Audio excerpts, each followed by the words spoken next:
Committee. I'm Lulama Mvimbi. I'm the member of the committee. Good morning, Chairperson and members on in the committee and colleagues. My name is Derek America. I'm a member of the committee. Thank you. Thank you. Good morning. Good morning, Chair. Andrikus van der Westhuizen, member of the committee. Morning, Chairperson. Sean August, member of the committee. Thank you. Is there anybody else online that I didn't introduce from the members? Those are the 4 members. I'm going to ask our colleagues from the Department of Transport and Public Works in the House to introduce themselves. Thank you. Morning, my name is Lynn Fourie. I'm head of roads. Thank you. Morning all. Carl October, Chief Director, Roads Planning. Thank you. Morning. I'm Scott Carstens, Chief Engineer, Road Use Management. Thank you. Good morning, Amanda Tor, Department of the Premier Legal Services. Thank you.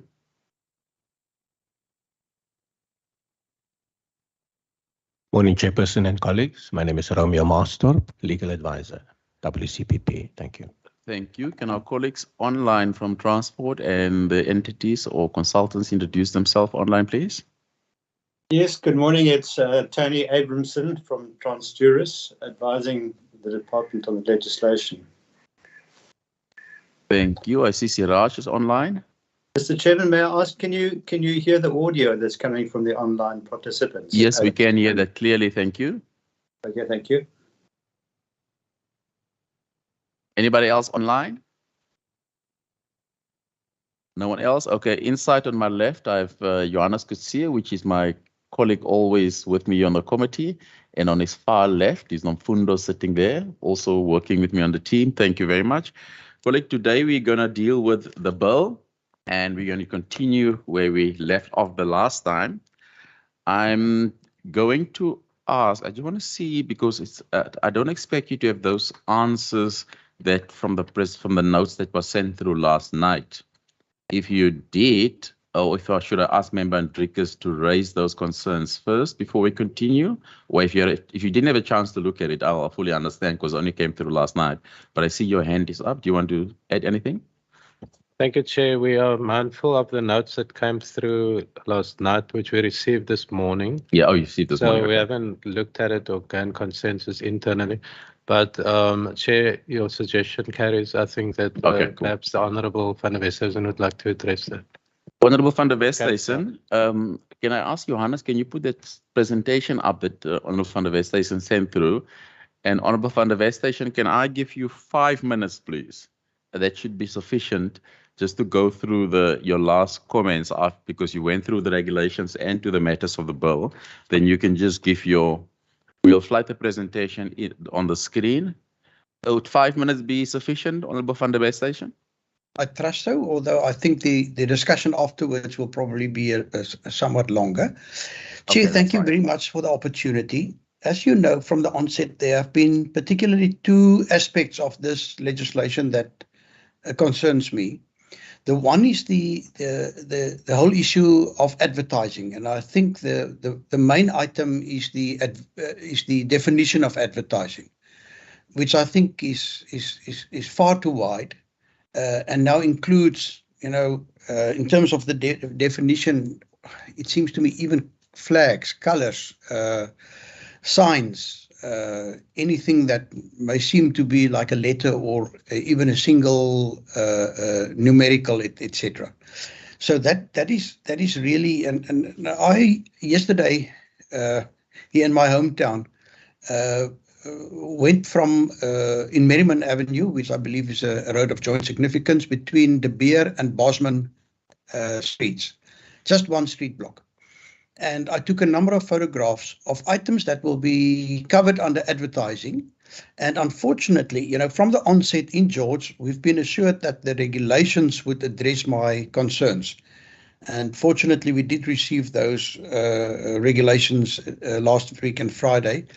And my problem is that the regulations do not address my concerns. As a matter of fact, there are some of the regulations which caused me to, you know, it kind of enforced my concerns in terms of that we are on different pages, and I think we might be in trouble with the public in terms of what the bill and the regulations set out to achieve.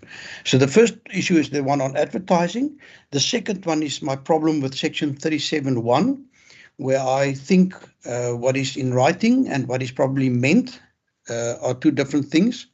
And I will deal with section 37(1) just now. So, Johan, if we can continue. Now, advertising includes all kinds of, as I've said, symbols, etc. So here, for example, on this traffic light crossing, and it also includes the building lines, of a building line of 5 meters, building restriction area of 5 meters. Here we see, you know, just in front of the I think it's a lady that wants to cross the intersection there. In front of her, there's the pavement, Randsteen. And now we see within the 5 meter a lot of construction, boundary fence. We see control boxes. But we also see signs, you know, signs warning people that there's an electrical hazard if you should open that box. There's a sign saying that this is control box number 1.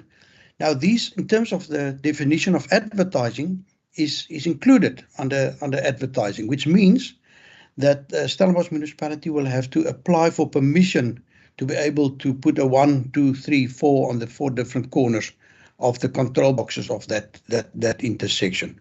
And then also, as I've said, we've got this building restriction area, and my impression is that, you know, there's just no way in which that the building line of 5 meters can be maintained. The next page. Here on the opposite corner, you will see a number of issues that will have to be applied for. Interestingly enough, by the way, the poster on the lamppost, that it seems to me you need to apply, but you know, sorry, under the regulations you don't need to apply for posters on poles. But there you see a billboard. Now, for example, one of the issues is that this is standing off, you know, on a separate property from, you know, where the APSA is and from where the Marty FM. Now, interestingly enough, you know, it seems to me as if the regulations also don't like, can I call it, community services, and I think a radio station will go through as a community service, and shops to be on the same billboard. But this billboard is also not perpendicular to the road. That is a second issue for which application will have to be made. And then to the right of that billboard, you will see there's like a little yellow dot. That is a sign which says that you are now entering a CCTV area. And the sign above that is saying that this is, what do you call it, a road that is not going through. It's a doodloopstraat. I think most of us here understand the Afrikaans even better. Then you see there's a structure, a refuse bin that's also standing within the 5 meter, no building, and obviously that structure can also be used to put advertisements on, which is also, in terms of the definition of advertisements, even a structure that can be used for advertisements is included under the definition of advertisements. And then on the far right, you see an information sign, which obviously doesn't comply with the tourism information signs, etc. So again, it's something which will have to be dealt with by means, it seems to me, of a special application. What is interesting is that, not only would you have to get the permission from the local authority for this, but it seems to me once you've got that permission, then you must also apply to the province for permission to have this kind of advertising. Thank you, Johan. The next one.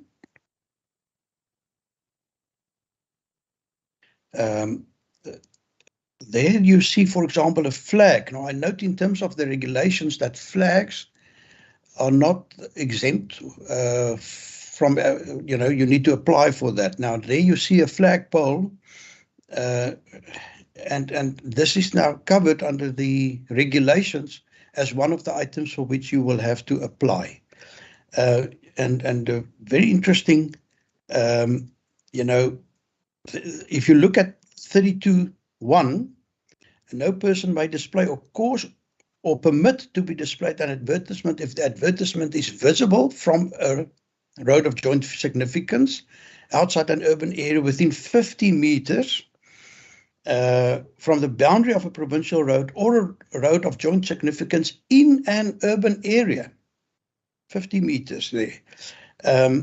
So it seems to me as in terms of the draft regulations, you require an application for a flag on a flagpole within 50 meters of the boundary of a road of joint significance in an urban area.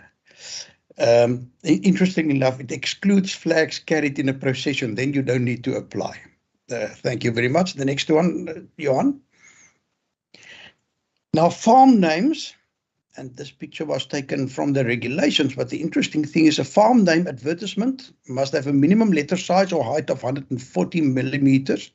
But then in bold, I've put there, and comply with the relevant tourism direction sign design set out in the regulations under the National Road Traffic Act. Now, my impression, and I tried to look on the internet for the National Road Traffic Act and the applicable signage, that seems to be these brown tourism direction signs that we often find, and I have got some examples of that as well. So it seems to me this individualized farm names would no longer be allowed in terms of the draft regulations, because it must comply with the relevant tourism direction sign design. The next one. Then this brings me with the issue where, and I quote now, subject to subsection 1B, a person may enter or leave a provincial road or a road of joint significance by means of vehicular or non-motorized transport only via a lawfully erected roadway, gate, bridge, stile, or other passage. This is the reworded version. After last time, I raised my concerns, and it was said that my concerns would be addressed by putting it in the positive and not in the, can I call it, the double negative. The head of department may, on application in the prescribed manner, permit a person in writing to enter or leave a provincial road or a road of joint significance. And when it talks about the person, then the definition of non-motorized transport clearly states that it includes pedestrians. I don't think this is what was intended with this clause, quite frankly. I think what was intended with this clause is that, if you would like to construct an entrance or a roadway or a bridge, that you must only do that through a lawfully erected bridge, or you must ask for permission before that. Now, I've in the few minutes that I've been there in Merriman Avenue, I took a little video where a pedestrian chooses not to use the roadway to join, but rather to wait on the middle maniki, on the raised area, which I think is the Johan, if you can just go back to that one. Yes, there's a button on a bottom left where you can play. There you will see this pedestrian waiting op die middel manetjie, where I think he or she believes it's safer and then quickly crosses the road to the other side. Now, there, just behind that white pickup truck, there is an entrance, as you will see where this middle money stops. There's an entrance to the right, where cars will turn into that hostel. Those of you that might know it, that location, I think it's there next to Huismere. So my question is it safer for a pedestrian then to rather enter this road, access this road from where the cars might turn in to go and park inside? Or is it safer for this pedestrian to rather cross where there's no bridge, no roadway, no stile, and rather to wait on that island in the middle of the road? As I've said, I think we're on two different pages here. I don't think this is what was meant by the legislation, but I'm afraid by including the word non-motorized transport, this is what is indicated. And in the next page, you will see, or spielny, we don't play with these things. If you display an advertisement visible from, and this is a cut and paste exercise from the draft regulations. Display an advertisement, and remember the definition of advertisement, even a single 1, 2, 3 is an advertisement, visible from or within certain areas along provincial roads or roads of joint significance without prior written permission. 5,000 rand is the maximum fine that is prescribed by the regulations. And if you access a road of joint significance without prior authorization, 25,000. Now, quite clearly, I think we don't. It was never the intention of those that drafted this piece of legislation that every person must first apply if he or she wants to cross a road, and that he or she will be fined up to 25,000 rand for crossing a road in another place than via a lawfully erected roadway, etc. So there are some, for me, some areas where, unfortunately, when we apply the letter of the law, that I think we run into trouble. And thank you, Chair. I appreciate the opportunity to just raise these concerns. Thank you. It just was 13 minutes, but it's fine. I think it's important that we get those concerns covered. I'll hand over to the department to cover that. And if the legal department want to add anything, and Mr. Romeo as well, I'll give up to you as well. So I'll leave it open for you to respond. Sorry, can I just, before you respond, is there any other member that wanted to raise any issues before you continue? Apologies. No one else? They're covered by those. Thank you. You can continue. Yeah, thank you, Chair, and thank you to Honourable Van der Westhuizen for his presentation. Our immediate thoughts are that, as I said at the beginning, we have not thoroughly looked through the document that was sent to us. However, we value the presentation that was made briefly now. I'm going to allow some of our members, Chair, to maybe retort or give some response, and I'm going to ask Mr. Fanner to do that as a start, and anyone else, perhaps Carl could like to say something, or Tony. And then on section 37, if Amanda could take that up for us. My immediate reflection is that there are municipal streets and there are high order roads. The advertising mentioned in the draft, and I stress the fact that it's a draft regulation, it's not been finalized. The advertising noted in the regulations of high order roads for proclaimed provincial roads and roads of joint significance, which are ex-main roads, which become city roads.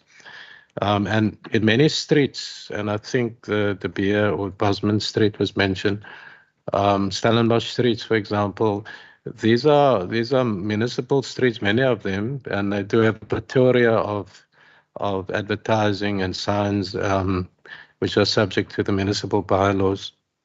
I think maybe at this stage, if I could ask some comments from the team, Mr. Fanner, and I'm sure we'll get some direction. Thank you. Carl, if I may respond, Thanks. Mr. Fan is not online on Teams at the moment. He's actually listening in on the departmental website or the parliamentary website. So he's hearing what's going on. If we need any input from him, I'll give him a call and he can relay that way. But if I may proceed, Mr. Chairman. Sorry, can I just ask you, should we send him the link if he needs to give input, that he doesn't have to call anyone? We can just send him the link and he can dial in from his phone or from his laptop. Yes, I think he has the link, but Steve, you'll be listening to this. If you're on your computer there watching the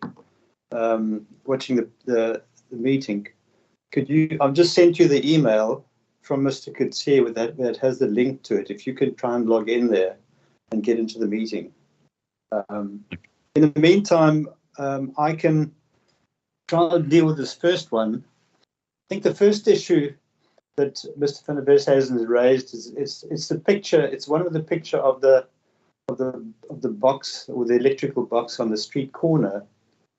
And the concern that he's expressed over here is that two things. The one is that the little sticker on the side of the box, I think Steve's trying to get in now, would have to be applied for.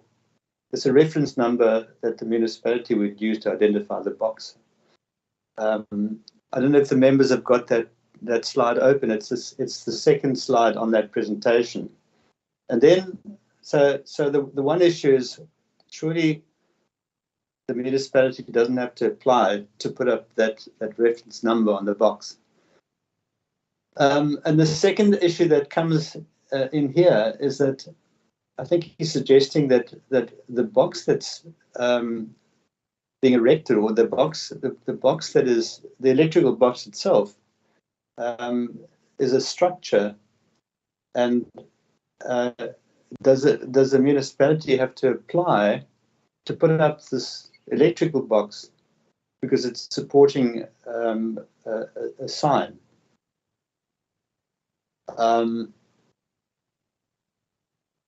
I think this part of the definition, the part that says advertisement, means any physical structure built or capable of being built or being used to display or support such presentation. The wording is not intended to mean any building or pole or house or that happens to be constructed must now, because it's capable of supporting a sign, must now be applied. Permission must be applied for to erect the building or the structure. What it means is that if the building is being erected for the purpose of supporting a structure, like one of the big hoardings that you would see, advertising hoarding, the sign support would be built specifically to accommodate that advertising sign. Then the application must be made for that structure as well. But an electrical box or a building or a light pole or something would not require application for approval. So now I think the one remaining little detail then is that I think one needs to deal with. Does the little reference number on the box, is that an advertising sign? And I think if you look at the regulations and all near the end of the regulations, there's a table that shows a little picture and a description, all the different possible advertising signs that could exist. And if you read that in context, you would not, I don't think, construe that reference number on the box to be an advertising sign. And I don't think that the intention was never that the authorities must now apply for such a thing. Can I just stop there and see whether that satisfies Mr. van der Westhuizen? Thank you. Honourable van der Westhuizen, your response? Chair, unfortunately, the law doesn't say what was the intent. The definition in the law just says if that structure can be used, capable of being used to display or support such a representation. And what we do know is that sometimes people come and they paste posters onto these boxes. I personally hate it. I think it's a form of vandalism, but it is capable. It's a physical structure capable of being used to support a representation. So I know what Mr. Abramson, I think we're on the same page. It's not their intention to ban these things. It's not their intention to say that the person may not erect a boundary wall if the pavement is only 2 meters wide. But unfortunately, it is what is written there in black and white in the bill, and that is what my concern is. Then we must use the word any physical structure intended to be used for, but the word capable makes it extremely wide. And advertisement, I need them to take Mr. Abramson back to the definition of advertisement. It is just too wide. The definition includes any sign, any dot, even a flag is covered under the regulations. And I just think that is not advertising, and we are getting our us being tied up into definitions that advertising is advertising, and I think there can be a far better definition of that. Thank you. Thank you. Can I just ask the legal advisor to respond first? Thank you. Thank you, Chair. I'd just like to reiterate the point I made at the last standing committee hearing, which is that the issue of the definition of advertisement has been decided by the courts in terms of its constitutionality and legality. So in the matter of independent outdoor media versus City of Cape Town, the Supreme Court of Appeal dismissed an application in terms of which it was argued that that definition is vague and overbroad. And importantly, in that matter, the court explained that the definitions are reasonably certain. It's a very similar definition to advertisement that appears in the City of Cape Town's advertising bylaw, that the concepts of advertisement and advertise are of simple context and well known.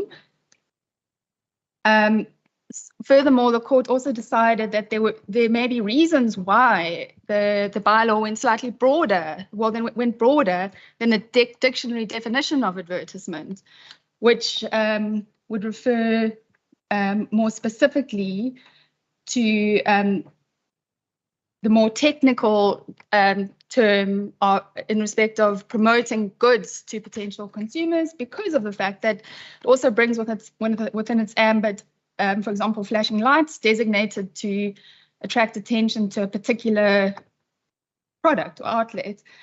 The court also went on to say that the definition was not coined solely by those responsible for drafting the bylaw. It was plagiarized from the definition on the Advertising on Roads and Urban Development Act. And despite the research of the court, there was no decision in 73 years in which judicial interpretation was required in respect of that definition. So essentially apply a common sense interpretation to the definition. Thank you, Chair.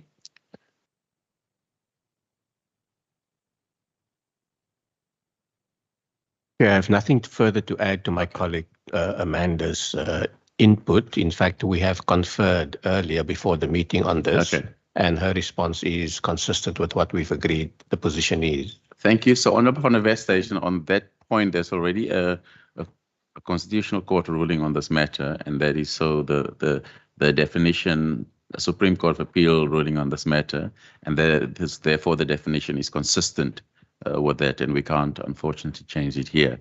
On the second point, did the colleague online wanted just to add on Member Hendrika's second point?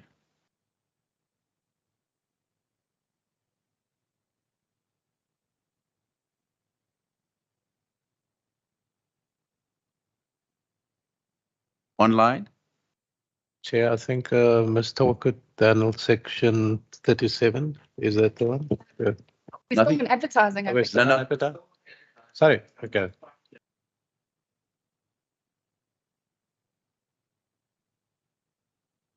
I think we covered the aspect of illegal structures. If a structure is not, we have to apply for structures within the road reserve. That was covered.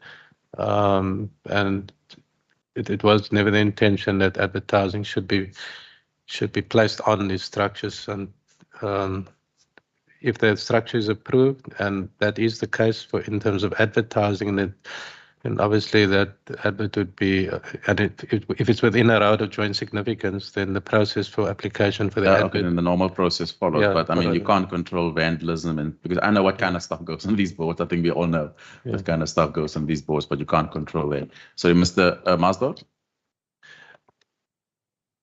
Thank you, Chairperson. Member van der Westhuizen also raised the issue of the interpretation of capable of being used to display. One would want to presume that capable lawfully of being used lawfully to be used for display, because the member said that anyone may just place advertisement on a structure or on a box in the picture. But the presumption is that anyone may, if it's done lawfully. Yeah, and then they must apply to the normal process. Then it applies, yeah. Okay. Member van der Wester, as I cover page 1. Chair, can I say, I want to please see that Constitutional Court ruling, and I'm not saying we can't change it. It's my premise that we can come up with a better definition. Okay, but unfortunately, those regulations were only forwarded to us end of last Friday, and since I was in the air for more than 36, almost 48 hours. So my apologies for sending it through so late. I don't want to drag this, but I was only able to look at this yesterday. No problem. We'll send it through. Thank you. Thank you. Then we go to the second page, 32.1. Who will respond on that?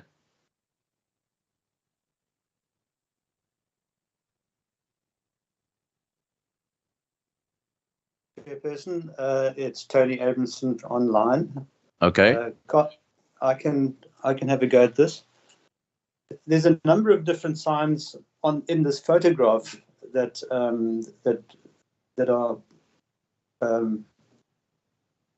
needs to deal with. I think the easy one that's on the pole on the left-hand side is a poster, and Mr. van der Westhuizen correctly said that posters don't need to be applied for, as long as they're temporary. Other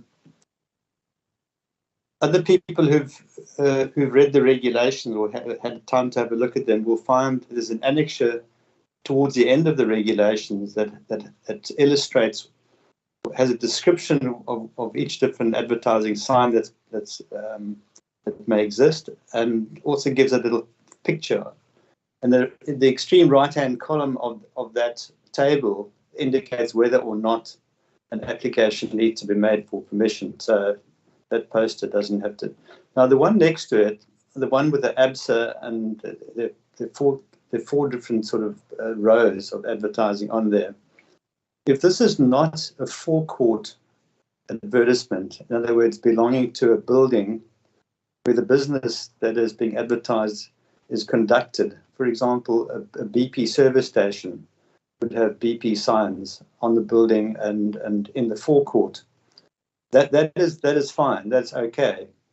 But this type of sign would have to be applied for, and certainly all the detailed information that you see there probably wouldn't comply with the requirements of advertising. So if it was applied for now, it wouldn't be granted in terms of these regulations. So then you get on the extreme right. There's a I don't know what that sign is there. It looks like it's some sort of sign that's been put up there by the municipality for some purpose. No, Stellenbosch University. Yeah. So that doesn't that's also a sign that wouldn't comply with the regulations. There's just too much detail on there. Anybody driving past in a motor vehicle, spotting that sign, there's no ways they'd be able to read the information, could be distracted by it. So that is an example of a sign that does not, would not comply.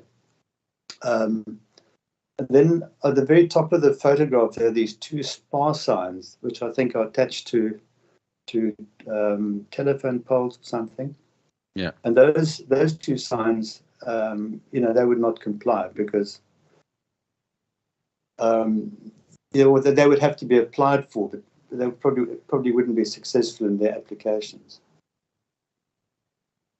Now, I don't know whether there's anything else that needs to be covered here. I think that is the concern of Member van der Westhuizen, but let him speak for himself. Honourable van der Westhuizen.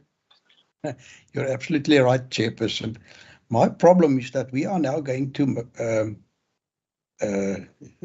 cause a lot of existing practices to be illegal, that people will have to apply to try and rectify this. And as Mr. I think Abramson has said, a lot of this will be turned down, and people will now have to remove those signs.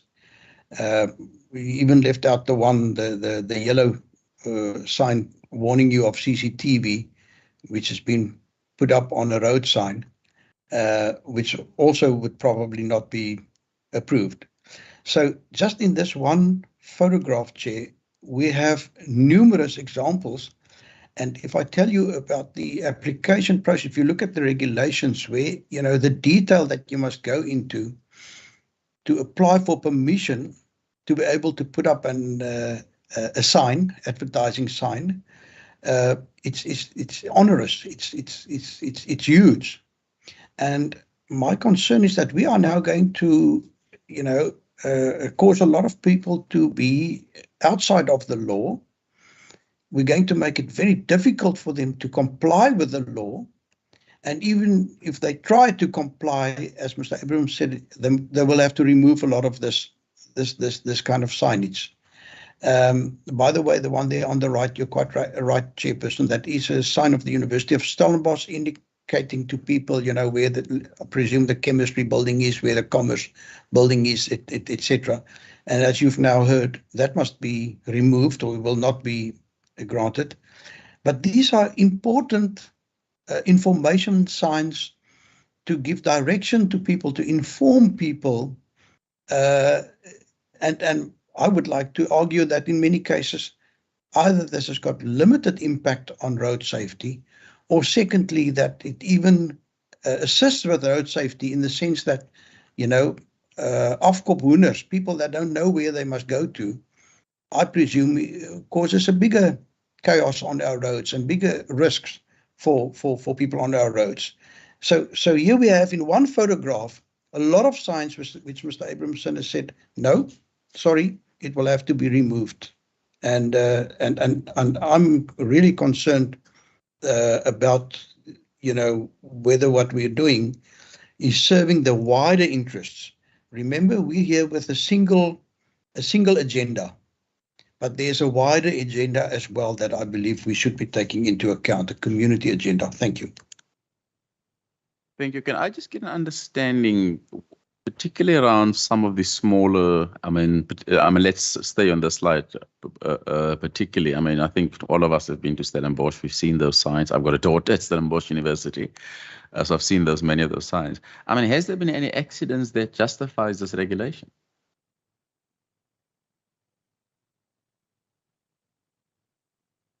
Can I come in there just to get some clarity on one or two issues? What are we trying to fix? I'm trying to understand, what are we trying to fix that was broken? Yeah, just on the last comment that was made in the University of Stellenbosch, where you find these are pedestrian guidance signs. Actually, they're not meant for people driving by to read them. Perfectly understand that in a university campus environment, you need that type of thing. But most of the signs, and I don't know what the road is that where the picture is taken, but many of these signs will be on will be on parts of the campus that where the road that goes past is not a road of joint significance. Road of joint significance is here we're talking about a major arterial that runs along that carries heavy volumes of traffic. Along where those type of signs, like this university pedestrian direction sign, exists, then I think that even though it doesn't comply, it needs to be installed in such a way that it doesn't distract the motor vehicles. So that's a one point. A couple of other points of clarity, and I know Mr. van der Westhuizen is from George Municipality, and I think the one thing that he has in the slide there is that 32B that says that within 50 meters from the boundary of a provincial road or road of joint significance in an urban area. Now, the George Municipality York Street, as an example, one that runs through the central business district, that is a road of joint significance, which could be very problematic because the street fronts and the street fronts and buildings that flank that road will be less than 50 meters. So, in principle, any sign that's going to go up there in the future must be applied for both to the municipality and to the province. And one thing I think is an important point just to make here is that any existing signs that are up there, like the ones in the photograph, as long as they're legally erected before the commencement of the legislation, would not need to be taken down immediately. They could be left to remain until such time as whatever agreement there was between that advertising company and the municipality, in terms of which signs should be displayed. Once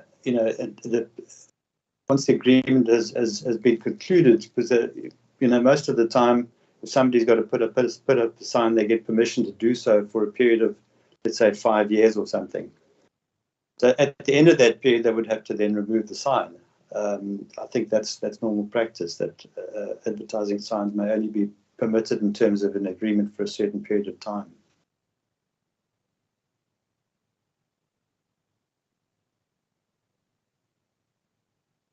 Yeah, but I think it is correct that the regulations and the requirements for advertising signs will be much more onerous in the future because of the concern that of the plethora. I'll make one more point, and that is that in a town like George Municipality, where the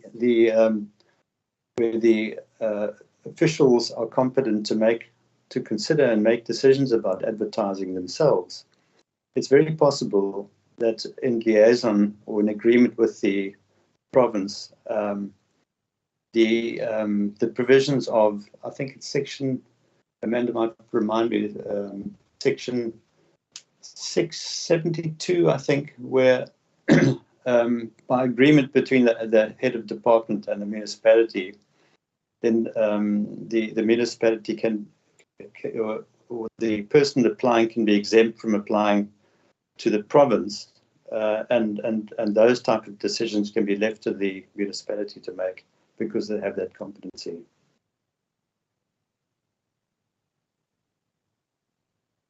So as far as we know, we did receive an objection from George Municipality, not as far as I know. I know we got some input from the City of Cape Town, but not from George on this topic. Sorry, let me just give to Department of Transport and Public Works. Chair, I just would value the opportunity just to say something on distracted driving, which is becoming quite an issue with the cell phones in vehicles and so on. And I don't think we fully appreciating the importance of controls around advertising as well, which can become a distraction, especially around letter sizing and the plethora of billboards and so on. Even 3 seconds causing a distraction, taking the attention of a road user off the road can cause a collision. Your normal cycle times at a signal, for example, ranges from 1 to 3 minutes. And if you split that into the various legs of the intersection, you can end up in some cases with a few seconds of green time. And that could be the difference between having been distracted or responding. So those are issues that unfortunately is the reality of where we're heading towards. There are examples, and mainly global examples, of over-advertising, which is becoming a huge problem. Yeah. Chair, there are also in section 68, the offences and penalties clauses are there. And normally, if there are illegal structures, or in this case signs, or signs structures with signs, there's a process that one follows before the penalties come in, the actual financial payments. And that's normally follows the normal adjudication of justice principles in terms of time and so on. Yeah, 1 year is about government and societal wide benefits, which are mainly the revenue generated. And one has to be careful that sometimes money speaks out there, but one has to also apply technical standards. Thank you.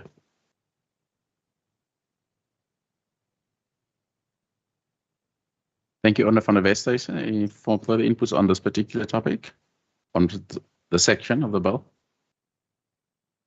Yes, Chair, perhaps we can even look at the next slide then. My question is just, I do see an opportunity for us to come up with improved wording that would eliminate some interpretations, such as my own, which may be warped if I go according to the letter of the law and not. You've said we must apply the intent. Is the intent there to use this for advertising, etc.? I tend to read what is in front of me, and some of those distances in this bill, which speaks of 500 meters, 50 meters in an urban area, etc. Quite frankly, Chair, I just think we are putting ourselves up for bigger problems than what we're going to resolve. For example, look, and Mr. Abramson has referred to that the regulations, and the one annexure to the regulations which deals with examples of what would be approved and what would not be approved, because that was my main issue initially, was that, would you then have to apply for everything within, and how would you know whether you would get permission or not? And I must say there are some positives in that, the regulations. For example, the temporary, nature of the approvals, because often sometimes these tourism signs that people pay for themselves become faded and so on, and then we must have the right to be able to say to them, yes, you will be allowed for another 5 years, but you will have to renew that sign, etc. But look, one of the items which I've said, which you will have to apply for, which you can't just put it up and then accept that it would be fine, is a flagpole.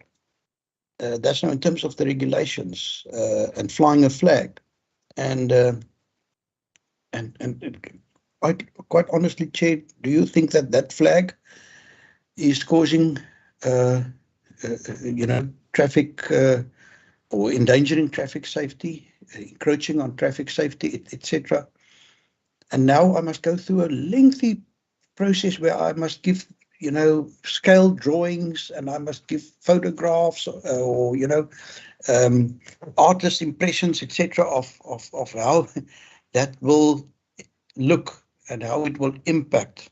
And I feel uncomfortable to support it in that way, Chair. By the way, it's Merriman Avenue in Stellenbosch that I'm referring to, which the province in the past has also contributed to the upgrading of that road, etc., which has led me to believe that it is a road of joint significance. Thank you, Chair. Thank you. Any comments on this?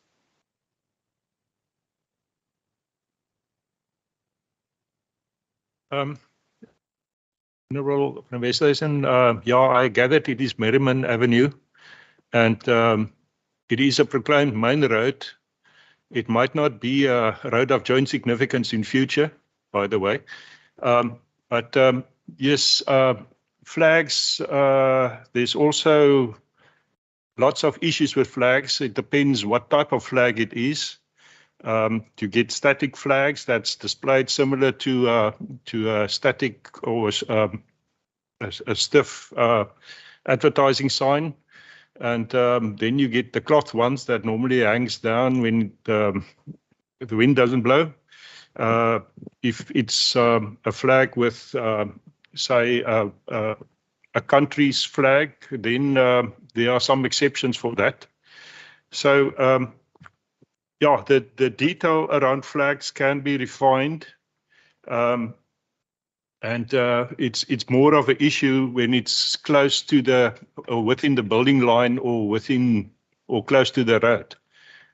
So I believe that refinements on the regulations is possible. My understanding is this is a draft bylaw for municipalities that don't have bylaws to follow, and a way to communicate what the standards are that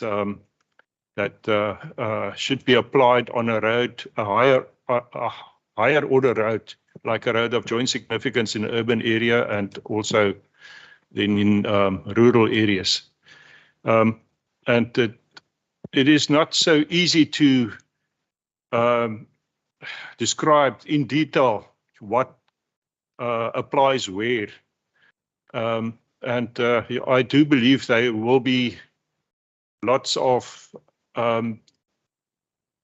standard agreements as to what type of advertisements will require approval from the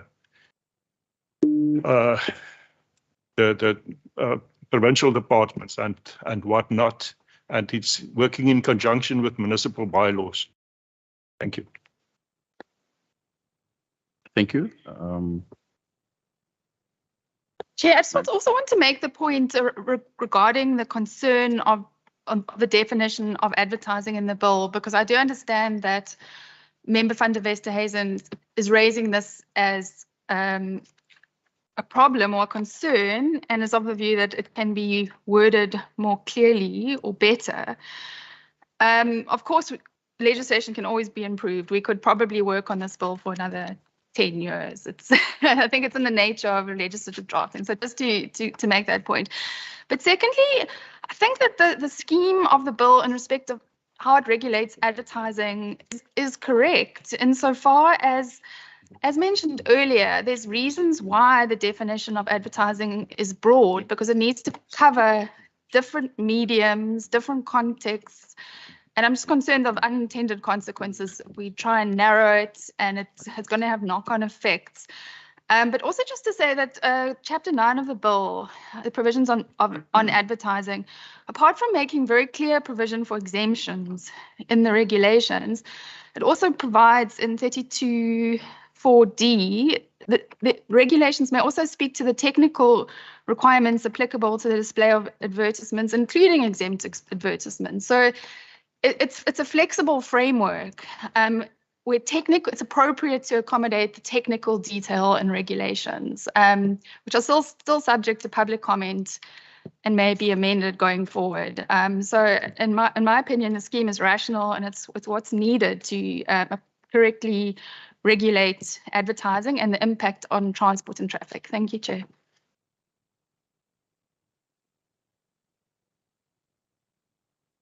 Thank you, Honourable van der Westerhuizen. Does it cover the second portion of the presentation? It doesn't quite address my concerns. My concerns remain. I do hear, voices saying, but it's deliberately wide and meant to cover everything. I'm honestly concerned, and I'm afraid my concerns have not been addressed. But perhaps we can continue to the next slide. Okay. The farm names.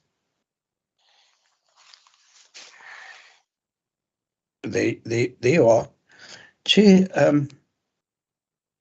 this is now from the draft regulations, and I hear what is being said, that we can always improve. Now, my impression is that we need to be reasonably satisfactory that what we intend to achieve will be achieved by a specific piece of legislation.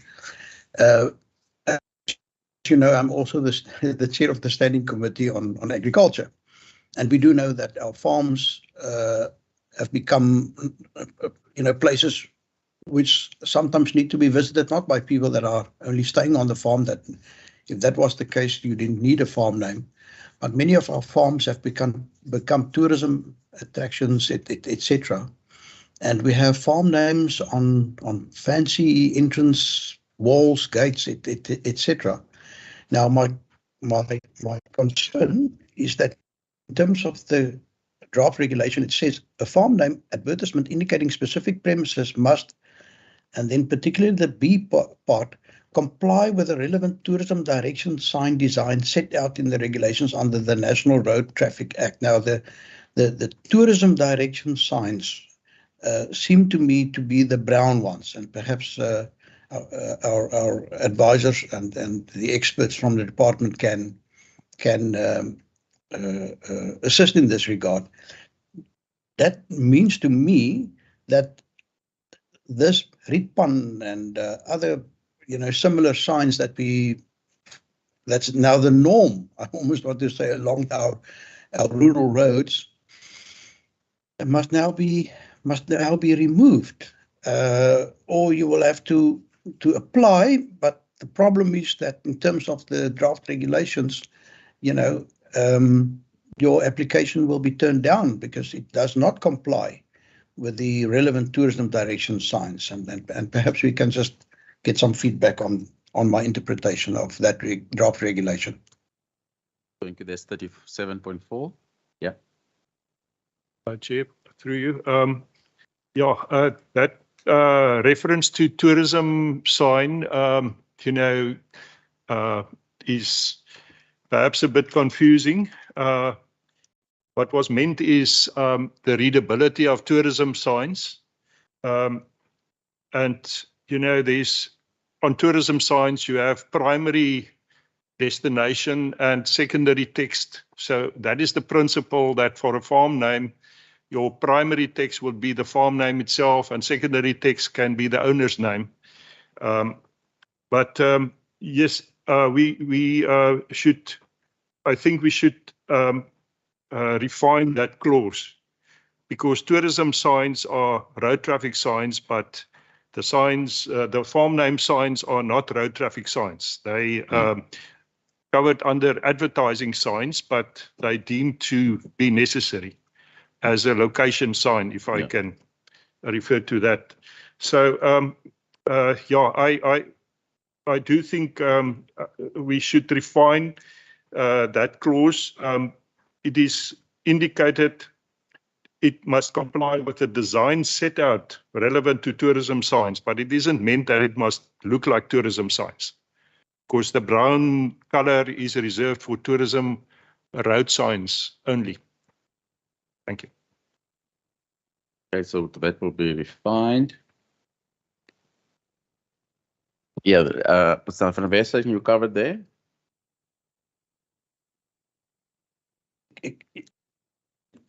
Except that, we, as I've said, I was told that, I don't need to worry. The regulations will allay my fears, and that, it will not be as onerous as in the bill.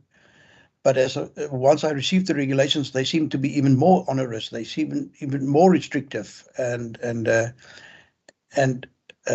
therefore my concerns, which arose from the reading of the bill, were actually confirmed by the insight into the regulations. And as Mr. Carstens has said, perhaps they must go back. I wouldn't say perhaps.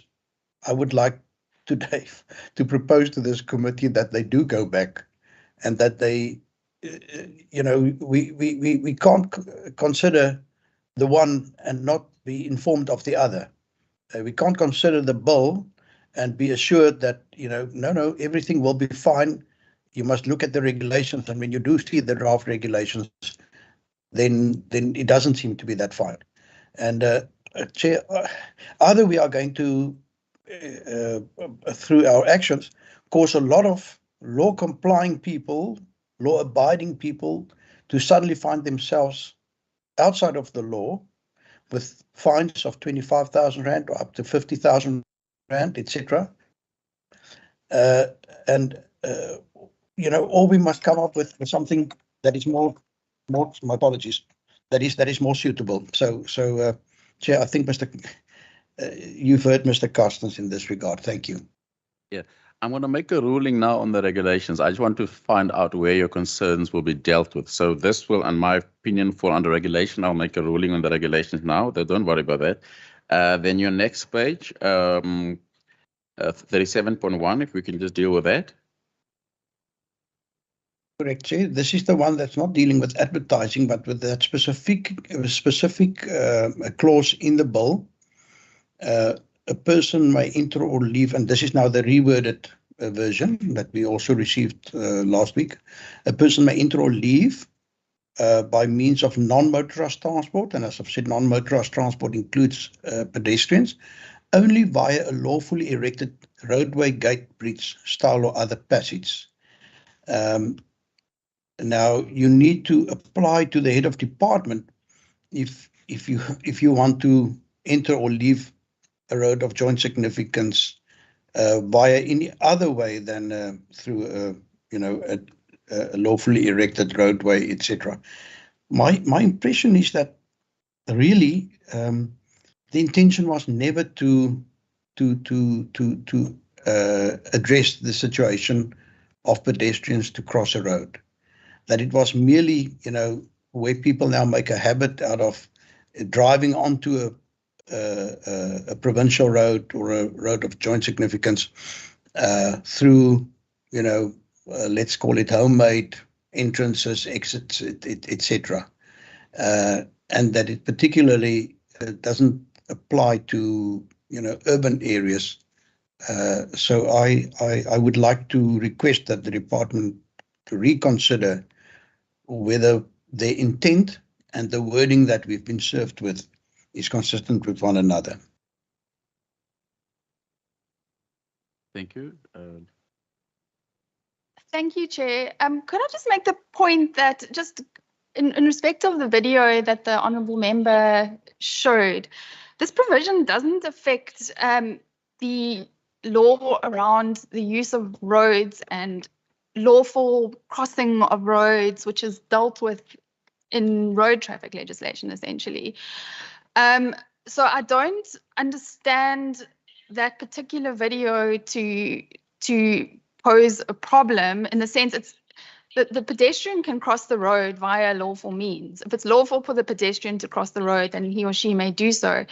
It's dealing with the creation of access points and the use of those unlawful access points by forms of transport, both motorized and non-motorized. I don't think we can take the explanation much further than that and what we explained last time, Chair, but perhaps one of my colleagues in the department or Mr. Abrahamson would like to elaborate further on the rationale.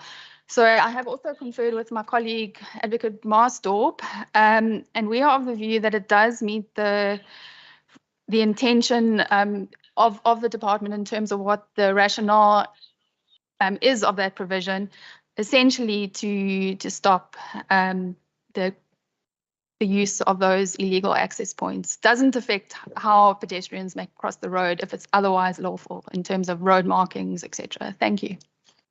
If my understanding correct, is in the video that you showed on what Van der Wester is in, I think what the legal advisor is referring to, there's not the pedestrian that's crossing the road. It's more if somebody builds, lack of word, ingress to turn off driving into the road, whether with a donkey car or with a bakkie. Is that my understanding? I agree. I think that is the intent. But to say that the person may not leave a road or may not enter a road other than through, a passage or a gate, etc. I think I would like to argue that this person is leaving this road. So what is the problem on the West Station? Just help us understand it better. Because I understand it. Yes. Wait, This person raised. is not making use of a roadway, a gate, a bridge, a stile, or other passage as But it's not for prescribed. this person. It's not intended for the pedestrian. Chairperson, can I throw a bit of clarity on this issue, if I may? Okay, thanks. You can try. Mr. van der Westhuizen's concern is real, you know, and I fully understand from the video what he's worried about, and what he's worried about is that, you know, pedestrians walking along a road, along the sidewalk, his interpretation from reading the law is that now this person can't cross the road unless it's via some legally erected access or something like that. But I think the understanding of what a road is, we just need to talk about that then, because reading from the top there in 37(1)(a), it says subject to 1(b), a person may enter or leave a provincial road or road of significance by means of vehicular or non-motorized transport, i.e. as a pedestrian. Now, the meaning of the provincial road or the road of joint significance is not the carriageway that you see in the video where the cars are driving. That's not what we mean by a provincial road. What we're talking about when we talk about a provincial road or road of joint significance, it's the whole road reserve.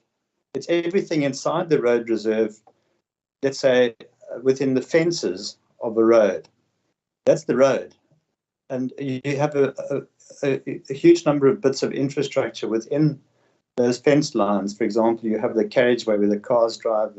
The sidewalk will also be with infrastructure within that road.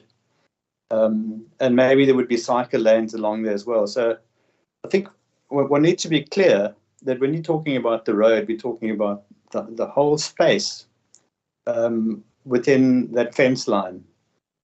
Now, what we're concerned about in making this provision here is that we don't want people to cut the fence, you know, from an adjacent property, for example, and then just be able to then drive a vehicle from that property onto the road, or a pedestrian just to break that fence and then walk onto the road, which is a huge problem, actually, particularly along freeways where you have communities, you know, who would, you know, very often do in fact break the fences and then cross the road, causing great danger.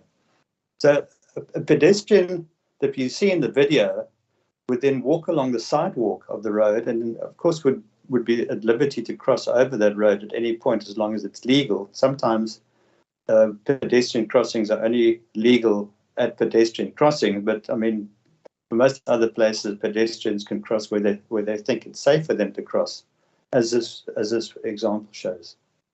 Hope that helps a little bit. Wanted to add something before? Yeah. Yeah, I wanted to add, but I think Mr. Iverson explained it reasonably well in what I think there's confusion with Honourable Van der Westhuizen on whether when you're in the road or not. A pedestrian who is on the sidewalk or on the median is in the road. Yeah. He's not, he's already in the road because the road is the whole roadway. It's not just the little paved way that the cars drive on. I think what the as Amanda explained, what the bill wants to do or intends to do, which was what the previous one did, is to prevent unlawful access to the road reserve by cars or pedestrians. And let me make an example. If I have a road and my back, if I have a house and my back fence borders on a road, then I am not allowed to make a hole in that fence and for pedestrians, for myself, and enter the road without approval from the municipality. I may if I have approval, but the intent of the law is to say if you want to do something like that, you need approval. You can't just do it. Van der Westhuizen, that explanation makes sense. Well, I accept the definition of a road includes the road reserve and therefore the sidewalk. By the way, on the one side of that road, those that know it, there are no fences. thankfully, we are unfortunately moving towards a situation where, due to security, our whole world is being fenced in, which I regret. But there are no fences, therefore there are no gates, there are no stiles. Yeah, I know in the video itself, but I think the point is made by the video that this person must have exited the building from somewhere and didn't use a roadway, didn't use a gate, didn't use a stile. Again, I think we know what the intention is. Again, what I read is not qualifying the intent clearly. Thank you. Okay, this is see, Mr. Bosman, what I'm busy doing, and that's why I've said I'll deal with regulations later. I just want to deal with matters, then we can concur on, so we don't come back to it. Are you happy with this specific one, or are you still not happy? I would like, if we say you shouldn't damage a fence, then we must say you're not allowed to damage a fence, although I think in terms of general legislation that is already covered. I'm not happy. I'm not happy. The words "a person may enter or leave only via a lawfully erected roadway," I think is not expressing the intent of what the department wants to achieve. And I think therefore it should be reworded. Thank you. Okay, let's hear what Mr. Master want to add. Thank you, Chairperson. Just hearing the context or the motivation by Member van der Westhuizen, I recall why we needed to reword the provision that was initially proposed by the department. But hearing the motivation now, maybe I should just test with the colleagues from the department. It appears that the primary focus, the way the provision is crafted now, deals with a person entering or leaving. But having heard the colleague, I forget his name, on the far left, Mr. Fourie, having heard now with the example that he used, for example, where he has a road that abuts his backyard, shouldn't the focus maybe be on unlawful construction or erection of a road entry point? So instead of a person may enter or leave only with the permission, shouldn't we rather focus the primary concern in the provision to deal with no person may construct a passage, etc., without permission, so that the issue of crossing, entering, or using is not the primary focus in the provision? I'm thinking aloud. Thank you. Can we just get clarity from the legal advisor? Is that the intent, Mr. Fourie and team? Can we just get, yeah, you can continue. Thank you, Advocate Marsdorp. I think that subsection 2 is speaking to the construction specifically. Yeah. 1 specifically does refer to the entering or leaving. I'm wondering if we changed enter or leave to access, it might help. It might be a bit simpler to understand. But I think it's the same thing in substance. You can't go into the road reserve essentially. So I'm not convinced. I can't think of a way to word it better so that is necessarily going to address the concern. Another thing I just wanted to mention was, I know that the discussion has a lot been on the roadway, but it's also gate, bridge, stile, or other passage. So it's not only the focus on a roadway. But for me, if it's specifically intended to be directed at a person entering or leaving or accessing the road reserve as a whole, including the pavement, that is what the intent of the provision is. 2 deals with the construction in a separate provision. Okay, can I just provide, for my own sake, also clarity on this, hearing what Honourable van der Westhuizen said and trying to find a move forward. 37(1). A person may enter or leave a provincial road or road of joint significance by means of vehicle not only by a lawfully erected road. Looking at that video and looking at the construction part you mentioned, trying to say what is the problem we're trying to solve and what is the problem we're not trying to solve. If I, Ricardo, constructed a road with a R300 behind my house, which I'm not supposed to do anyway, because that is what your subsection said, you shouldn't construct a freeway. And Johan next to me is now going in and out of there every day because it's easier than him walking around all the way to the taxi stop. Are you saying that, and going to the fines, that that person will receive a fine, or Ricardo who built this road access will receive a fine? Just help me understand quickly.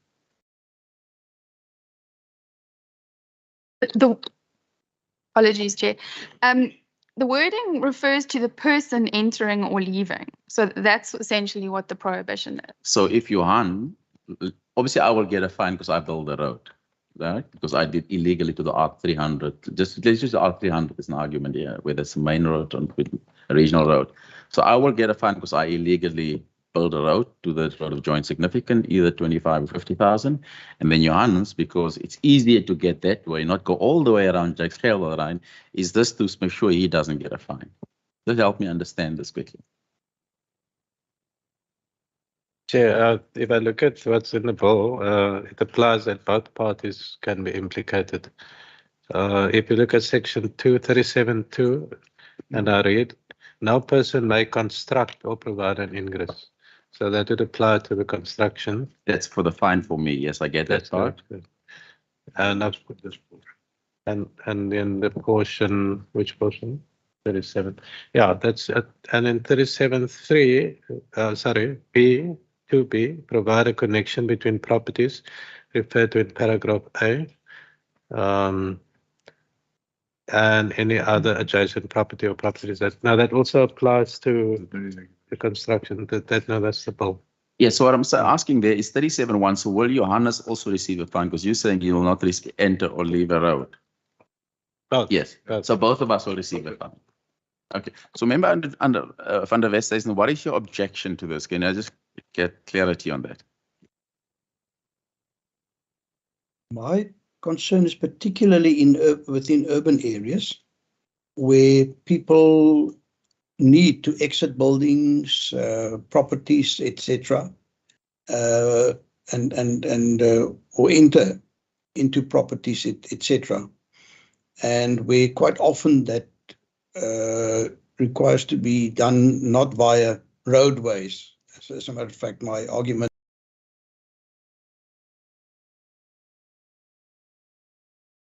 Okay, so I'm trying to find a way forward. So on the principle, you have no objection to Johannes receiving a fine as well because he exited the road that I built illegally. So the principle you'd have no objection to, but you have an objection to the fact that he's applying to the particular road that you mentioned. I'm not saying Merriman, but roads like that. Am I understanding correct? Correctly, and Mr. Abramson has, for example, referred to York Street in George, etc. And, you know, there are also large areas that are not fenced in, where there are no gates, etc. So I'm just concerned that we are now making a general practice an illegal one. And I think the purpose, and having served as a councillor before, you know, when people want to put up a hotel on a provincial road, etc., and for example, it's in Nelshoogte Pass, and there are some unsafe, you know, bends in the, you need sight lines, etc., for entrances. I think that is what I assume that is what this bill wants to address. That when you construct entrances, etc., you must first ask for permission, and the person giving you permission will be considering this road safety of, you know, that entrance or exit. And obviously, if people start putting up illegal entrances and they then use those illegal entrances, that should be banned. That should be acted upon. But where there are no entrances, where these are urban roads of joint significance, etc., I don't think this applies to that. And unfortunately, we are putting everything under the same blanket here. I get your point. How do we simplify this so that we don't, and I'm using just these two streets, York Street and Merriman, as an example. It's not for them specifically, but how do we simplify this so we don't over-regulate to, to avoid things like what you're trying to achieve? You're trying to make roads safer. Chair, if I may, I think Mr. van Westhuizen reads in the clause something that is not there, in the sense, and that's how it started off with our last meeting. He said, are you now allowed to cross the road or not? Nowhere in the bill does it say you're not allowed to cross the road. Because you're already in the road, you may cross it. So just to answer his latest concern, because he says, but what about when there's no fence? If there's no fence, then you might enter, because there is no regulation that say you cannot enter. So if you're within a town and you've got a sidewalk in front of an hotel and there is no fence, you can enter the sidewalk at any place. It is not prohibited, and the law doesn't prohibit it. Because you can enter. If the road is not fenced, then you can enter it as a pedestrian. It's not fenced. There's no law which says you cannot enter the road. So how can you now read into it that it is against the law? Because if I wanted to prevent you, then I, as the owner of the road, would have put up a fence. So what my opinion is that there's not something in here that prevents people from crossing any road when it is allowed to do so by the road rules, of course, because you may stand in the middle of town and there may be signs saying you can only cross at the pedestrian crossing or whatever. There may be other rules, but the law does not prevent you from crossing the road. I feel we're adding now to this debate.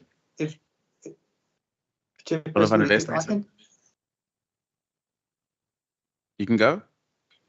My concern is with the word only. Sorry, I saw before you continue, the colleague from the Department of Transport hand is up. Chairperson, if I can also add a bit more context to this. I can fully understand what Mr. van der Westhuizen is visualizing, and that is, in an urban area, you get different densifications of development in the urban area. Sometimes you're in a CBD area, other times you're in a more suburban area. Let's say when you're in a suburban area, you have residential properties that are fronting on that road of joint significance. So on the road reserve boundary, there's a house that's built there with a frontage of, let's say, 30 meters or 20 meters or something. And very often there's not a fence there. The house is built on the earth, and then there's completely open access from that house onto the road.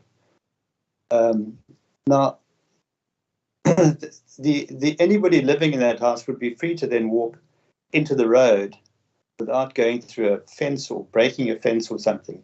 Because in the urban contexts, it's not always that there's going to be a boundary fence or a boundary wall. Sometimes there's not. So that wouldn't be an infringement of the law if somebody were to do that. And in a CBD area where you get shops and businesses and hotels and what have you, similarly, there's you're not really in the normal course of events going to find a fence or a boundary wall. Anybody can walk out of a building onto the road. What was the real meaning behind this is where you have high-speed arterials, and this is particularly outside an urban area, in a rural area where you have high-speed roads and fences which restrict access onto that road. From a safety point of view, it's really undesirable to have people just wandering onto the road from the adjacent properties. But in an urban area with houses and buildings and so on, there's not going to be any restriction on people entering the road from a property. I hope that helps a little bit. I mean, that I think is really at the nub of the concern that Mr. van Westhuizen has described.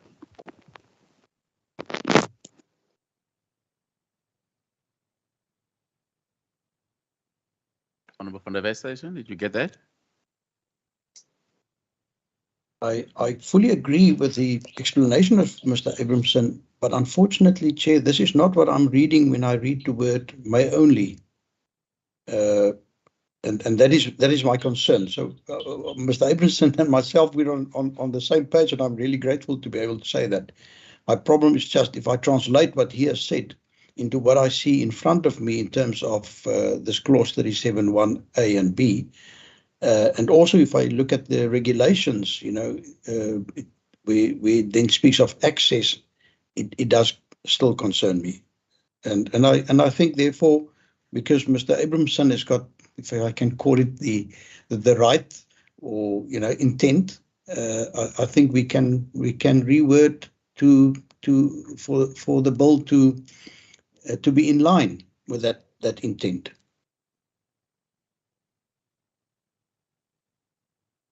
So, Mr. Abrams, what would you propose to change in that 37(1) or 37(b), AB?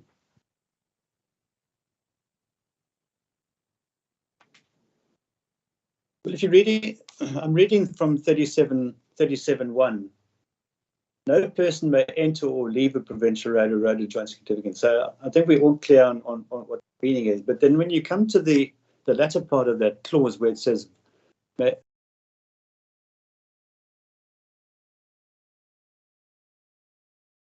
Mr. Abrams, you cut off now. Let's rephrase that now. Sorry, am I coming through? Yeah, okay, fine. It's on the screen now. So 37(1)(a) says subject to subsection 1(b), a person may not enter or leave a provincial road or road of joint significance. I'm sorry, I was reading the previous version. My mistake. I mean, so entering or leaving the provincial road, I think we're all clear on that. So a pedestrian or a vehicle is not supposed to enter a road reserve unless it's via a lawfully erected roadway, gate, bridge style, or other passage. Now, if you just deal with those words that are there, the meaning of the wording of the word roadway there is that roadway that is being referred to in this clause is an intersecting road. So, I mean, the road of joint significance will have roads coming in from the side. So that's what we're talking about there. That roadway is one that's intersecting the main road of joint significance. Then the word gate there is that this is obviously referring to a gate for vehicles or pedestrians, but that would only really apply where there's a fence, because you're not going to have a gate if there's no fence. A bridge or a stile, a bridge has got quite a wide meaning, because there may be a bridge that crosses over a road where there's some means of descending from the bridge down to the road, I guess, some pedestrian steps or something. And then a stile is a means of getting over a fence. So the gate or stile, the context over there would only exist there if there was the need for a gate, and to allow people to lawfully get through that fence. So in the context of what I was trying to describe earlier, if you have an environment in an urban area where the frontages of properties do not have a fence, then people would be legally it would be legally fine for people to then enter the road just straight off that property. So I don't know if we can word this any more clearly. Maybe Amanda could help us there. Something that we could reinforce these words to make it absolutely clear. Thank you, Chair. Would it assist if the word erected was omitted and it would then read Subject to subsection 1B and 3, no person may enter or leave a provincial road or a road of joint significance by means of a vehicular or non-motorized transport, only via a lawful roadway, gate, bridge, stile, or other passage. It may be that the word erected is quite a little bit confusing because it implies something specific has to be erected. But if it just refers to a lawful, and importantly, it's not only roadway, it's bridge, stile, or other passage. So there's essentially nothing preventing you, then it's lawful. Yeah. Member van der Westhuizen? Thank you, Chair. The erected part is not the issue, but I think we may be closer if we perhaps not limit it just to a roadway. By the way, a roadway is that section of the road in terms of the definition for use by vehicles. So again, the non-motorized bit is the problematic area here. I just think that perhaps we shouldn't, try and reword it now. Perhaps we should go back and perhaps, if given the opportunity, I'm not unwilling to also try to come up with a wording. But I think we all understand the problem. For us, it's now just to get the right wording to not illegalize, if I can use that word, something which we don't intend to illegalize. And it's particularly, as I've said, in urban areas, and it's particularly when there are no fences, gates, etc. available. That is the problem that we have here, and I'm sure it can be worded to provide for that. By the way, Chair, I've also been missing and perhaps we can have some comment on that, whether, in an emergency, etc., whether, that would be allowed. But let's first then just focus on where there are no gates, etc. What does a pedestrian or a cyclist or somebody on horseback, what do we expect of them to do in those cases? Thank you. Thank you. I wouldn't want us to go away because we're not going to have the benefit of all of us in the next room where we go away to. So I'd rather us to finish this now. What you said, do you want the word non-motorized transport? Because you and Mr. Abrams seem to understand this far better than I do. What word would you be comfortable with, Mr. Abrams? Because I'm now adding emergency ambulances. I'm a bit now adding to my confusion. Mr. Abrams, you understand better what Mr. van der Westhuizen wants. Can you just give us guidance, please? Yeah, thank you, Chairperson.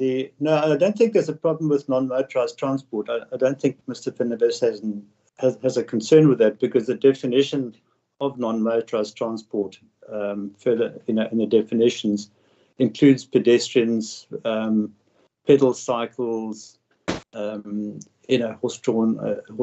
vehicles, people on horseback, and all that kind of stuff. So I think the last point that he made, which is maybe the one we should address now, is whether there's any clause here in section 37, in clause 37, that gives permission for people to do this in case of an emergency.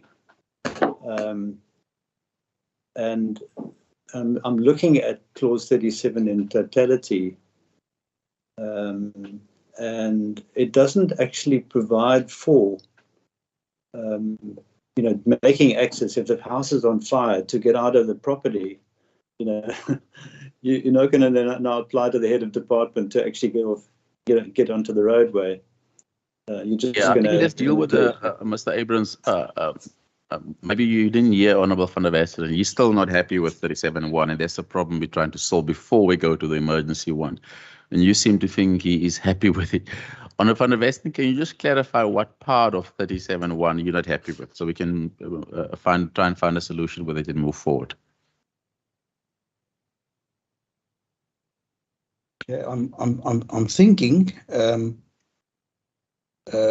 The part of my problem is the only, and I don't know if we must say except except where such roadway, gate, bridge, stile, or other passage, I won't say is not available. You'll have to give me a little bit more time to think about. Okay. But While a you more think appropriate about, wording. the department wants to assist you. Yeah, Chair, thank you. I'm again defaulting onto access management, which is the intention here, and that is there are approved access management guidelines. There are legal documents in that vein. So if one maybe thinks along those lines and say by means of vehicular or non-motorized transport, only via an approved access. I know there are the other issues around the cases where you find jaywalking and so on, and that is also the issue, unfortunately. But in that case, at least the road authority would have an answer if it comes to liabilities. You know, so the onus would then be on, as far as possible, providing approved access. And then Thank you, Chair. I'm just wondering if, aside from the word erected, it may assist to open up the wording at the end of subclause 1 by referring to roadway, gate, bridge, stile, passage, or other lawful means. Because essentially what we're saying is people can't access a road reserve by unlawful means. So it may be that this wording could be misconstrued as being too narrow. Yeah, I'm not sure what there are any other suggestions in terms of the wording. Okay, and let me just, if I read, a person may enter or leave a provincial road or a road of joint significance. And if we remove, because we know what a vehicle or not, just listen to me quickly. A person may enter or leave a road or of joint significance only via lawfully erected, blah, blah, blah, blah. I mean, does that make a difference? So, Honorable Van der Wester, just the first option that the legal advisor said, how does it sound? Sorry, Chair, I've now got a different proposal. Can we exclude urban areas, perhaps? And say, with the exception of within urban areas, a person may enter or leave a provincial road or a road of joint significance. Because all the cases where we've mentioned is, you know, within built-up areas where we actually want people to pedestrianize more, etc. And I wonder if that would be acceptable to the department. But urban areas is a bit of a wide definition because that covers the whole of the city of Cape Town. Can we perhaps say via exemption, I don't know what I'm trying to say, via applying for exemption or something on this particular clause, something to that effect? Chair, the exemption clause will cover this provision in respect of roads of joint significance. So there's already the ability to exempt roads, portions of roads, or whole municipalities from any provision of the bill, including this provision. So the municipality can apply for an exemption to the particular clause? Yes, correct. Is that acceptable, Mr. Van der Westhuizen? Chair, we know it's not going to happen. We know it's not going to happen. And we must please not try and find escape routes that we know are dead ends.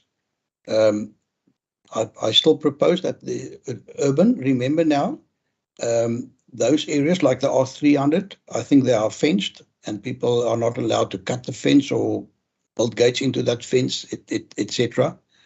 But for the time being, and perhaps the department can go back and find a better limitation than urban.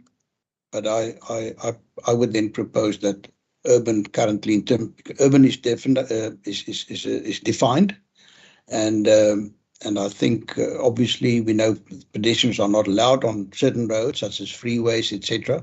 So that's not a danger. That there's separate legislation for that.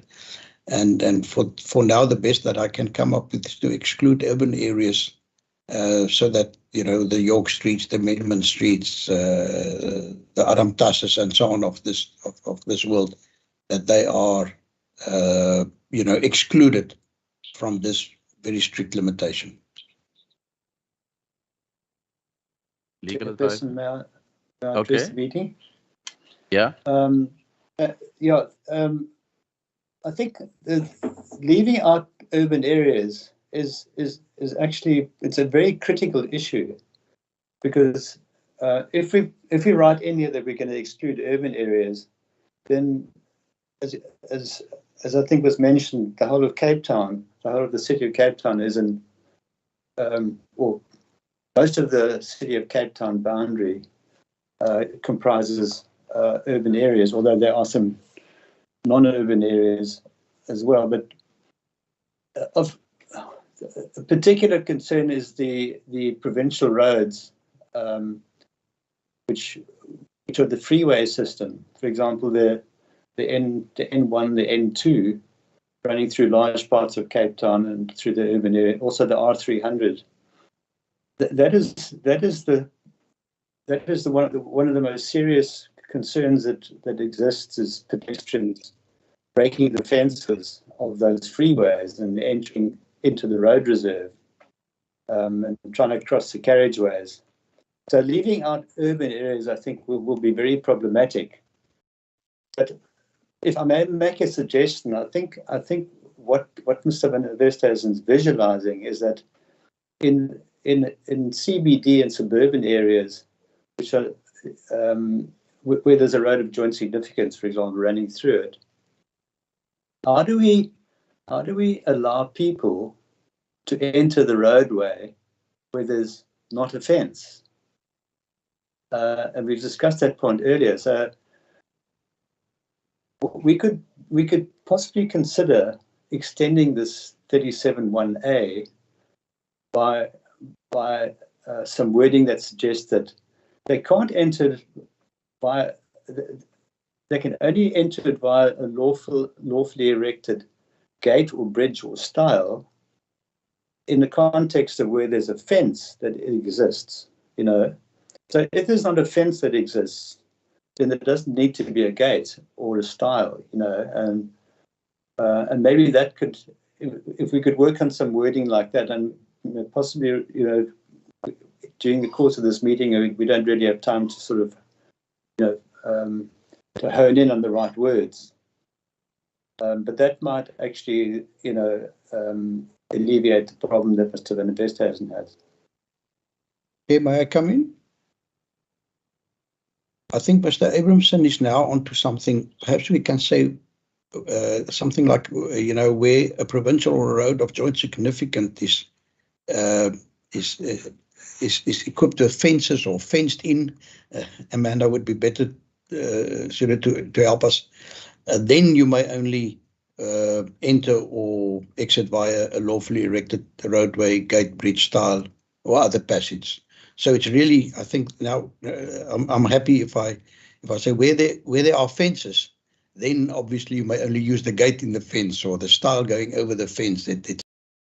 Okay, so we end the I hear what you're saying now. So can we end the sentence or other passage? How do I want to word it? Except where there are fences or something to that extent, or where there are fences. Does it even read right? For me, I think there where the three dots are, before a person may enter or leave by means of, if we could perhaps consider putting in, you know, the presence of fences there. Are you saying we start the sentence B dots except where are fences, or except where fences are erected, a person may not? Does it even read right? Sorry, I'm trying to come up with words now. Can I assist me here? Yeah, in urban areas, we've got boundary walls and property boundaries. Now, where there's such a boundary, you know, the word fence is also not suitable. Okay. So except where there are boundaries, is that, I mean, would it make a difference in the wording, Honorable van der Westhuizen? Yeah, a boundary can also be an imaginary boundary, but I think we're on the same page now. And if I can propose, I would like us to ask the legal drafters to perhaps be onto this, because I think that now we're really catching the issue. If there's whether it's a boundary wall, whether it's a wire fence, whatever, that is where we don't want people to now come and start with unlawful access, etc. And I'm happy if we can capture it like that. Chairperson, it's helpful just to. Sorry, Mr. Abrams. Yeah. So, sorry to butt in. I shouldn't be doing this, but I just wanted to add. It's helpful if you read the definition of fence in the bill, because I'll just read it. It says a fence means any structure or device that serves the purpose of a fence, irrespective of the materials used for or the manner of its construction, and includes a wall and a hedge. So a fence is not a wire fence only. It can be a boundary wall or a hedge. I do see there now on 45, yeah, on page 545. So the word fence is acceptable to use in this act. So you don't have to create boundary wall or not. So fence is in the definition on page 5-45 actually. So fence is the right word to use. We just need to word it properly so it reads properly. Correct. May I propose? Yes. If we say with a provincial road or a road of joint significance is something like fenced in or so, a person may enter or leave only via a lawfully erected roadway, gate, bridge style or other passage. Okay.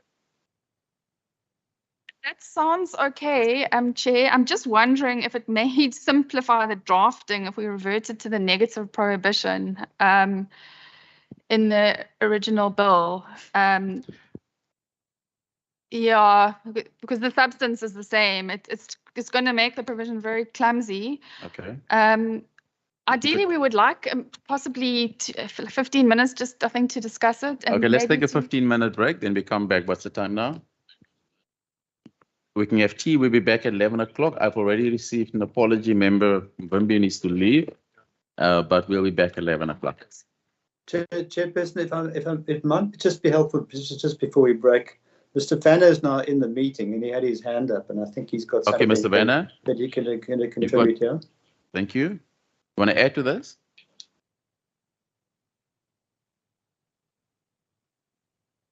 Mr. Vanna, are you there?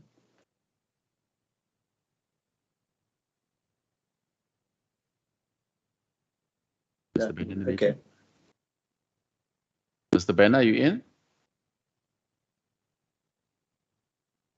No, we don't see him on the online meeting. Might be on. Yeah, he's there, but he's not not connecting for some reason. But maybe we take that break then, and we can take his point afterwards. Okay, we'll be back at 11 o'clock. Thank you. Thank you.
I want to suggest the way forward because I know people obviously made arrangement because the meeting was scheduled from 9 to 1. From 9 to 11, sorry. And I don't want to keep people here unnecessary. And the next phase of this process also will take a bit of time, go close by close. So I have found time in our diary for Tuesday from 2 to 4. If that's, I know all the members can be accommodated because it's not on the parliament. There's nothing on the parliamentary program unless they can share otherwise. Colleagues on members, are you able to accommodate Tuesday 2 to 4?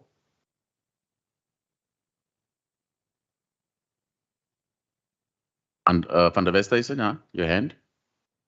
Thank you, Chair. I unfortunately cannot give you an indication straight away. You know that there's a meeting scheduled for the Standing Committee on Agriculture and Environmental Affairs starting at 1 o'clock. But unfortunately, I'm involved with interviews that morning, and I do not know how many applications there were. So I am hoping to hear soon, whether I would be able to join online at 2 o'clock for that 1 o'clock meeting and then a 2 o'clock one. I did discuss with our procedural officer that we may have to, unfortunately, postpone that meeting to 2 o'clock or even later that afternoon. So if you would just give me an opportunity to check whether, I would be finished by 1 o'clock for my 1 o'clock meeting, then obviously I would be able to join at 2 o'clock. Okay, I see here you've got 9 to 12 with Member America, which is here in this meeting. Then you go from 1 to 2 with Agriculture and Environmental Affairs. Is there anything else that you need to attend? No. As I've said, yes, there are interviews. I don't think I'm with Honourable America Committee anymore. So I have the morning open, and my problem is just I've got no idea whether the interviews, I've got from 9 onwards open, and I'm just concerned that those interviews might take longer than 4 hours until 1 o'clock. So that's my concern. Okay, no, that's fine. Can I just check with the department? Are you available on the 6th from 2 to 4? Member Van der Westhuizen, can I give you a few minutes just to make a call in the meantime? Or is it something that can't be solved now? Let me make that call and let me just check with the organizer of those interviews. I'll check with the other parties in the meantime. Chair, we'll work around that time. Tuesday 2 to 4. Mr. Masdal? Okay, I'll just check with Mr. Mvimbi quickly.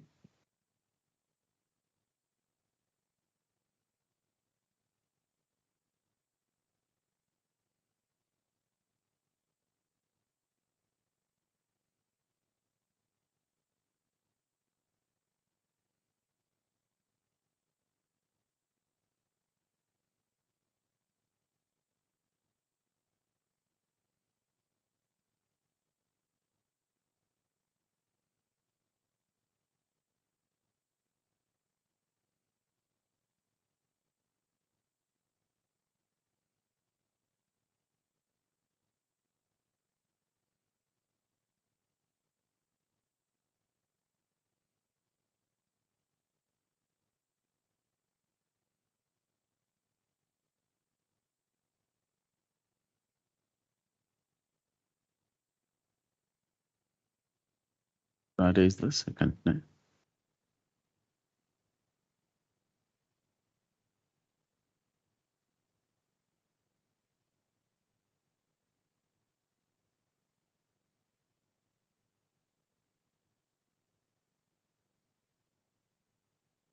Chair. Yeah.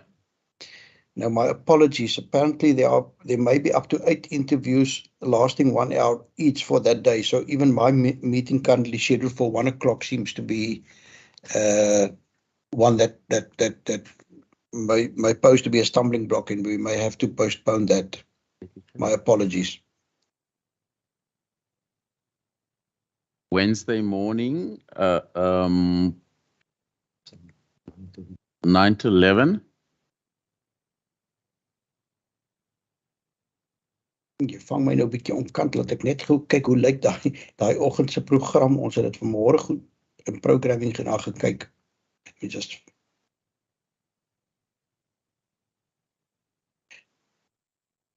Member America? Member August? Chairperson, thank you. I'll work around the diary Okay, to thank you. accommodate the meeting. Thank you. Okay, Member Vimbi replied he's available via WhatsApp. Member America? Chair, as you know, my membership of this committee is fluid, so currently I don't have anything specific on that morning. The ad hoc committee is cancelled, so I'll be available. Okay, thank you.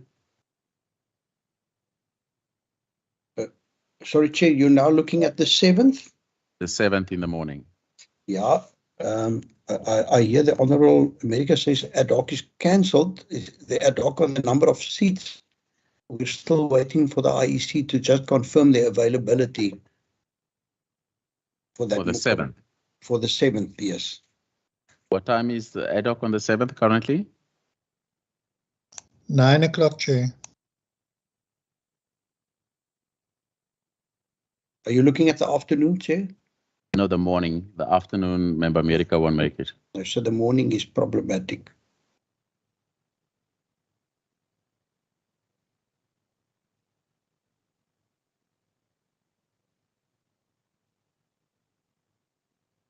Friday the 9th? No. The morning?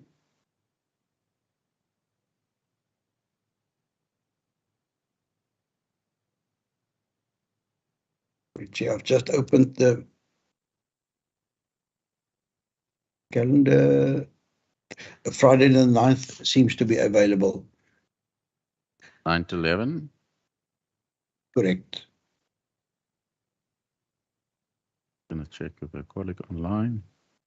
Member America?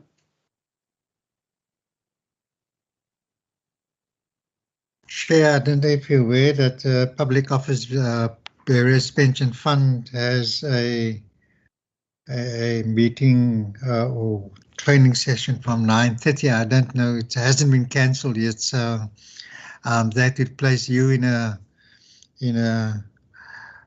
position where you won't be able to attend the meeting either of the two, and so do I.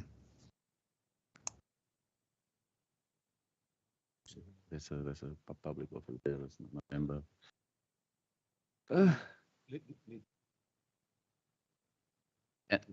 Okay, but then we have to do Friday the 9th afternoon, 2 to 4. Okay, we'll have to do Friday the afternoon, 2 to 4. And I'll send my poor member Vimbi. He's just replying yes to all my WhatsApps, and I keep changing the times.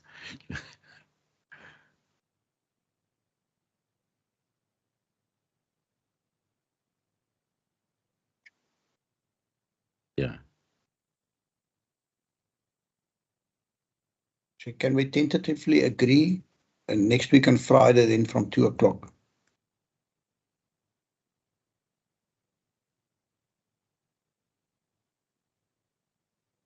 Member America, are you comfortable? Just waiting for one more person. Tentatively agree, Chair. Member August? Agree, Chairperson. Okay, then Friday, the 9th of September from 2 o'clock until 4 o'clock, tentatively.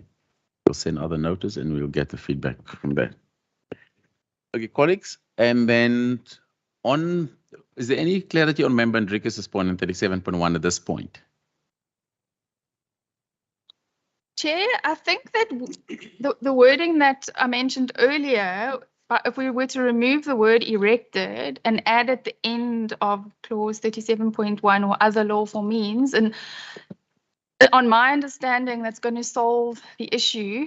We're concerned about unintended consequences just by inserting the words where we limit the ambit of the clause to where entry or access is prevented by offence, and the unintended consequences of that. Because then it would not cover, for example, the use of unlawful vehicular access, which could be very dangerous. So yeah, we need time to consider the unintended consequences of that. But by removing the word erected, I think we're in agreement. We would be happy with that, and to just open up the wording by saying other lawful means would seem to address the issues. That's the feedback I've got at this stage, Chair. Okay, can I ask your favor, I'll pass you member Andricus van der Merwe's cell phone number, because that seems to be the only bone of contention here. If you guys can agree on that wording, and we'll send it around to all other members via WhatsApp group, and then the rest of the clauses, I will speak to my colleagues also via WhatsApp, because I think this thing is matters of regulations. So when we get to the next meeting, then we don't have to go through the rest of it the way we spent an hour and a half on this particular clause. So the next meeting go far quicker than what today has gone. Are you comfortable with that? Yes, thank you very much, Chair. If I could request that I work through my colleague advocate. Yes, of course. So yes, Romeo, you comfortable with that? Excellent. Colleagues, then we'll adjourn this meeting and we'll reconvene on the 9th of September. Chair, just before you adjourn, I don't know if you can see my hand. Sorry, yes. I had been up earlier also. Anyway, Chair, before you adjourn, there's just one matter that I want us to think about, and that I'm sorry to take you back to the advertisements. Is the intent is to improve also road safety and hence the sort of parameters in which advertisements could be displayed. So I don't know if the regulations deals with this particular matter. We have individuals and people along the roadside, on the road, who advertise various products for certain sort of suppliers. Similarly, we have mobile advertising trucks and whatever one could call it, also often being parked along the roads, etc. And certainly that display advertisements, and similarly with rough sleepers, also often beggars also along the road or inside a particular boundary on the islands of roads, advertising certain products and of course, those kind of prohibited sort of solicitation of donations, etc. Are we going to expect municipalities to regulate that kind of sort of behavior or advertisements through the various bylaws that they need to enact where it doesn't exist, or where it exists that they must sort of enthusiastically and vigorously enforce those bylaws to make that kind of behavior compliant with legislation? Thank you, Chair. It's a loaded question because there's so many things in there that I know falls in other sections. But I'm give the colleagues a few minutes or two if they want to respond to that. Because I know that some of the things that you mentioned is covered in other legislation, so I don't think the intention of this is to deal with all of those matters. Chair, I think this is at the municipal competence. Yeah. It's similar to erecting temporary structures or anything temporary activities like people walking on the medians, for example, as was said by Honourable America. That it doesn't have a longevity to it, but it still needs to be regulated at the municipal level. I don't know if our colleagues would like to skulk. I picked up, vehicle advertising. There are some, the advertising trailers and things like that are actually exempt in terms of these draft bylaw in the regulations. And then advertising on vehicles as well. That is not controlled. I didn't pick up all the aspects mentioned, but there are some forms of advertising that's considered temporary that is exempt from application. Thank you. I hope that covers it, Member America.